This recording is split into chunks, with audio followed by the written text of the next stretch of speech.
እሺ ተመልካቾች እንዴት ናችሁ?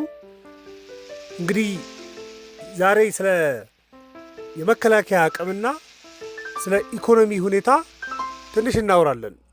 ምክንያቱም አሁን የተወሰኑ ሀገራቶች በተለይ ሰሜን ኮሪያና ኢራን የሚያሳዩት ሁኔታ የመከላከያ አቅም ከኢኮኖሚ አቅም ጋር እንደማይገናኝ በጣም ብዙ ምልክት ነው። ግን በኢኮኖሚክስ የሚታሰበው ምን ተብሎ ነው?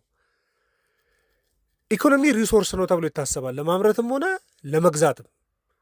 እና ሚሊቴሪ ደግሞ ሪሶርስ የመጠቀም ጉዳይ ነው።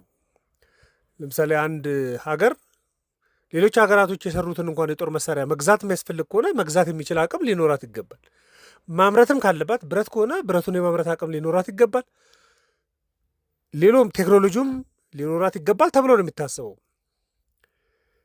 ምክንያቱም ትልቅ ከሆነ አንድ ኢኮኖሚ ለመከላከያው በጣም ከፍተኛ ይመድባል። ስለ መከላከያ ጥናትና ምርምሮችን ይሰራል፣ ያመርታል፣ በአግባቡ ያከማቻል ምናምን ተብሎ ነበር የሚታሰበው። ከዚህ ጋር የሚሄዱ ሀገራቶች አሉ፣ ግን በተገላቢጦሽም ያሉ ሀገራቶች አሉ።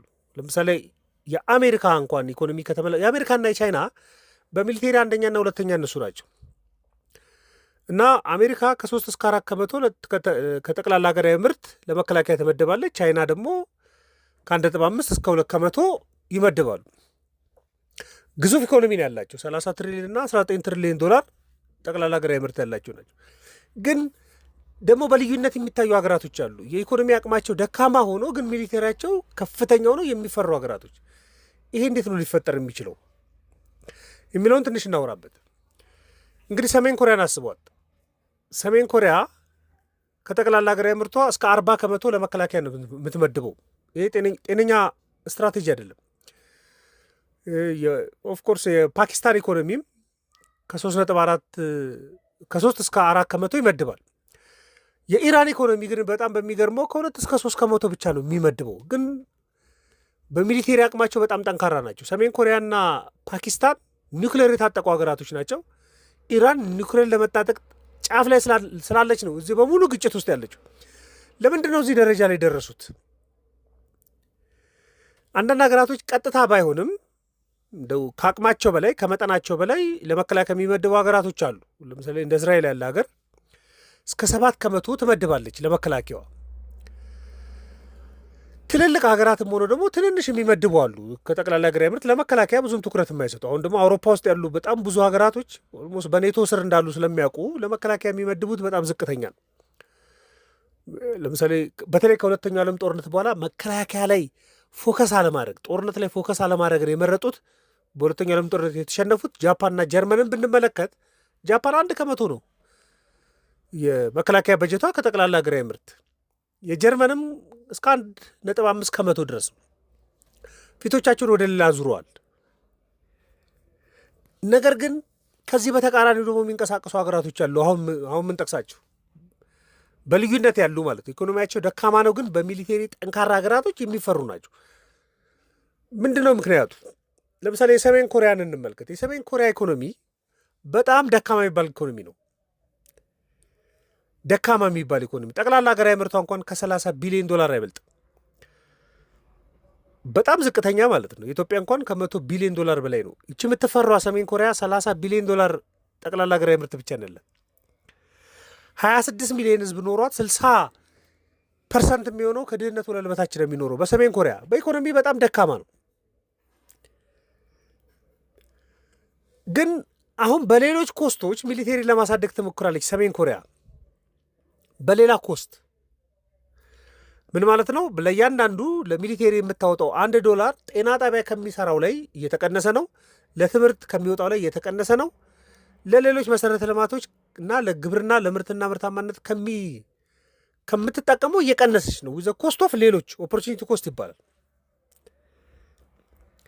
እስከ 60 ከመቶ ይደርሳል። እንደውም የሰሜን ኮሪያ እስከ 60 ከመቶ ለመከላከያ ነው።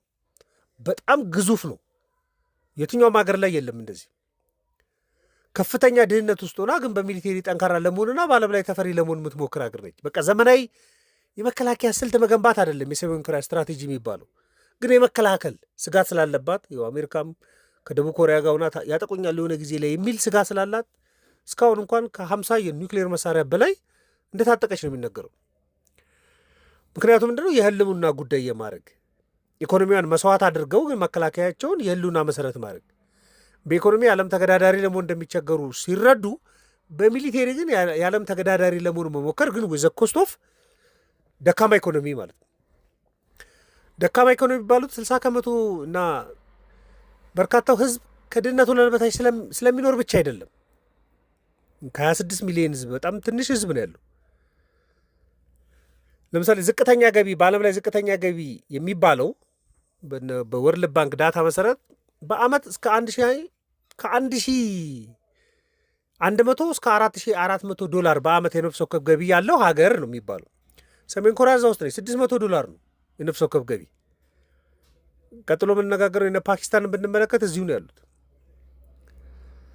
ስለዚህ በፊት ጠንካራ ኢኮኖሚና ጠንካራ ሚሊቴሪ የሚለውን የለወጡ ሀገራቶች ናቸው። ሁለተኛ ኢራን አሁን መነጋገሪያ ስለሆነችም ነው አሁን ትንሽ የምናወራበት። ኢራን ያልተመጣጠነ የኃይል ስትራቴጂ ያላት የምትባለው ደግሞ ኢራን ነች። አሁን ሀገራት ጠንካራ ከመሆን ይልቅ በጣም ሬዚለንት ለመሆን ይሄ የማይበገር ለመሆኑ ኮቪድ ላይም እንደዚህ ነው። አንዳንድ ሀገራቶች ኢኮኖሚያቸው ትንሽ ነው፣ ነገር ግን ሬዚለንት የሆነ የማይበገር የጤና ሽፋን ስለነበራቸው በኮቪድ ብዙ ህዝብ ያልሞተባቸዋል። ጠንካራ ብለን የምናምናቸው ሀገራቶች ደግሞ በኮቪድ በጣም ብዙ ህዝብ ሲረግፍባቸው ነበር። ኢቨን ከማስክ ጀምሮ ፕሮቫይድ ለማድረግ የተቸገሩ ሀገራቶች ሲታይ ነበር። ስለዚህ ዓለም ምን ሲያስብ ነበር? ሬዚለንት መሆን ነው በጣም የሚያስፈልገው፣ የማይበገር ሆኖ መገኘት በተለያየ መንገድ ማለት ነው። የኢራንም ኢኮኖሚ እንደዚያ ባህሪ ያለው ያልተመጣጠነ የኃይል ስትራቴጂ የምትከተለች ጠቅላላ ሀገራዊ ምርቷ ከ400 ቢሊዮን ዶላር አይበልጥም። 400 ቢሊዮን ዶላር ማለት ከነ ደቡብ አፍሪካ በታች ያለ ጠቅላላ ሀገራዊ ምርት ማለት ዝቅተኛ ነው። ከግብፅ ብዙ የሚያራቅ ማለት። ኢራን አሁን ብዙ ይወራላት ኢራን ከ400 ቢሊዮን ዶላር አይበልጥም ጠቅላላ ሀገራዊ ምርቷ። ግን ወሰብሰብ ያለ ባህሪ አለው የኢራን ኢኮኖሚና የኢራን ሚሊተሪ የሚሄድበት መንገድ። መካከለኛ ኢኮኖሚ ያላት ኦፍኮርስ እንደው የነፍስ ወከፍ ገቢ ካየ ነው መካከለኛ የሚባለው የነፍስ ወከፍ ገቢ ከ4400 እስከ 13000 የሚመደቡ ነው። በዛ መሀል ነው። የኢራን ወደ 5000 ነው። እዚህ መካከለኛ ገቢ ላይ ቻይናም አለች፣ ደቡብ አፍሪካም እነ ቱርክ ምናምን ያሉበት ማለት ነው። ግን መካከለኛ ተብሎ ዝቅተኛ ሁሉ ዝቅተኛ የሚባለው ላይ ለመድረስ $1000 ብቻ ነው ከፍ ያለችው። ስለዚህ መካከለኛ እንኳን ኦልሞስት ለዝቅተኛ የደረሰ ኢኮኖሚ ግን ስትራቴጂካል ሚሊቴሪ ሲስተም ትጠቀማለች። ሀብታም አይደለችም፣ ግን አትወድቅም። ማዕቀብ እንኳን በጣም ብዙ 10 ዓመታቶች ማዕቀብ ተጥሎባት እንኳን ኢቨን በትራምፕ ከ2018 ጀምሮ ከፍተኛ ማዕቀብ ተጥሎባት ግን ኤግዚስት አድርጋለች። በስልት ደረጃ ተዘዋዋሪ ጦርነትን የምትጠቀም ነች። በቃ የራሷ ሚሊቴሪ አቅም ከማጠናከር በተጨማሪ በዙሪያ ሌሎች የታጠቁ ኃይላትን በሌሎች ሀገራቶች ላይ በማስታጠቅ የምትጠቀም ካለችበት ሆና የሚሊቴሪ ጥቃት የምታደርግ ለምሳሌ የሚሳኤል ጥቃት፣ የድሮን ጥቃት፣ የፕሮክሲ ዋር አሁን ሌሎች ሀገራቶች ላይ እንደምታደርገው ማለት ነው። እንደ የመንም ሌሎችም ሀገራቶች ላይ በእነሱ በኩል ለማጥቃት መሞክር የቀጠናን የማስፈራራት አይነት እንደውም በስትራቴጂ የሚባለው ምንድን በትንሽዬ ወጪ የሚሊቴሪ መሳሪያዎችን እያመረተች ግን ከፍተኛ ተጽዕኖ መፍጠር የሚባለው ማለት አሁን ለእስራኤልና ለአሜሪካ እኮ አልቀለለም። ኢራን የሚመለከቱበትን መነጽር አይ ቲንክ ሳይለወጥ አይቀርም። በጣም ብዙ ማዕቀብ እንደውም ማዕቀብ ወደ ቁጡና ወደ ፈጠራ አመጣት ነው የሚባለው። ኢራን በጣም ብዙ አመት ነው በማዕቀብ ውስጥ ያለችው፣ ግን የሀገር ውስጥ ፈጠራን አበረታቶላታል። እንደውም ርካሽ የሚባለውን ድሮን የምታመርት ነው የሆነችው። ስለዚህ በትንሽዬ ኮስት ብዙ ሀገራቶችን እያስጨነቀች ነው። ራስ መቻል በቃ። ስለዚህ በሚሊቴሪ ልትገበያ አያችልም፣ ማዕቀብ ውስጥ ነው ያለችው። ነዳጇንም ኤክስፖርት ማድረግ አችልም። ስለዚህ ራሴን መቻል አለብኝ የሚል ስትራቴጂ ግዙፍ ያልሆነች ግን ጂኦፖለቲካሊ በቃ በጣም ብዙ ነገሮችን የምትጠቀም ሀገር ነው የሆነችው። በጣም 92 ሚሊዮን ህዝብ ነው ያለው ኢራን ውስጥ፣ ግን ኦልሞስት ወደ 40% የሚሆነው ህዝቧ ከድህነት ወለል በታች ነው የሚኖሩ። በኢኮኖሚ ዝቅተኛ ነው፣ ግን በሚሊቴሪ የምትፈራ ሀገር ነው የሆነችው አሁን። ሶስተኛ የፓኪስታን ኢኮኖሚ ጉዳይ። ፓኪስታን ከሙስሊም ሀገራቶች የኒውክሌር መሳሪያ የታጠቀች ነው የምትባለው ፓኪስታን ነች፣ የህንድ ጎረቤት ማለት ነው። የፓኪስታንም ኢኮኖሚ ደካማ ነው። ኢቭን ከኢራን ኢኮኖሚ የሚበልጥ አይደለም፣ ከግብፅ ኢኮኖሚ ብዙም የተሻለ አይደለም። $400 ቢሊዮን ነው፣ ትንሽ ነው። $400 ቢሊዮን ተመልካቾች ለጠቅላላ ሀገራዊ ምርት። አሁን የሰማችሁት በተደጋጋሚ ለመጠሩ ሀገራቶች ኦልሞስት 259 ሚሊዮን ህዝብ ለያዘ የፓኪስታን ህዝብ ብዙ የሚባል አይደለም $400 ቢሊዮን። ከነ ናይጄሪያ በቃ ትንሽ ናይጄሪያ ላይ ትንሽ ቢጨመር የሚደረስበት ማለት ነው። ነገር ግን የፓኪስታን ኢኮኖሚ ኒውክሌር የታጠቀች ደግሞ ግዙፍ የሚባል ሚሊቴሪ ነው ያላት። እንዳውም የሚባለው ምንድነው የሚሊቴሪ ሴክተሩ ነው ብዙ ኢኮኖሚን የያዘው፣ የኢኮኖሚ መሰረቶችን በሙሉ የያዘው እሱ ነው። የእሷ ደግሞ ምክንያት ምንድነው? ስትራቴጂካል ስጋት አለብኝ፣ ከህንድ ጋር በጣም ብዙ ጦርነት አለባቸው። ስለዚህ ሚሊቴሪ ላይ ታተኩራለች። የህንድ ኢኮኖሚ በነፍስ ወከፍ ገቢ በጣም ትንሽ የሚባለው ነው፣ $2500 በጣም ግን የዓለም ላይ በቃ 5ኛ ጠንካራ የሚባለው ኢኮኖሚ የህንድ ኢኮኖሚ ነው። በቀጣይ የሚያድግ ነው። የፓኪስታን ግን ኢኮኖሚው ዝቅ ያለ ነው፣ ግን በሚሊቴሪ በጣም ከፍተኛ የሚባለው እንደምን እየወሰዱ ነው ማለት ነው። ኒውክሌር ኢኮኖሚ ኒውክሌርን እንደ ኢኮኖሚ ማካካሻ ማለት ነው። ድሃ ነው ግን ኒውክሌር የታጠቀ የሚባለው ምስል። ሰሜን ኮሪያም እንደዚህ ነው። ድሃ ነች፣ ረሃብ ያለበት ሀገር ነው፣ ግን ኒውክሌር የታጠቀች። ኢራንም እኮ እሱ ኮንፊደንስ ላይ እንዳደርስ ነው ብዙ የምትመለከቷቸው ጉዳዮች ያሉት። ግን የሚታሰበው ምንድን ነው?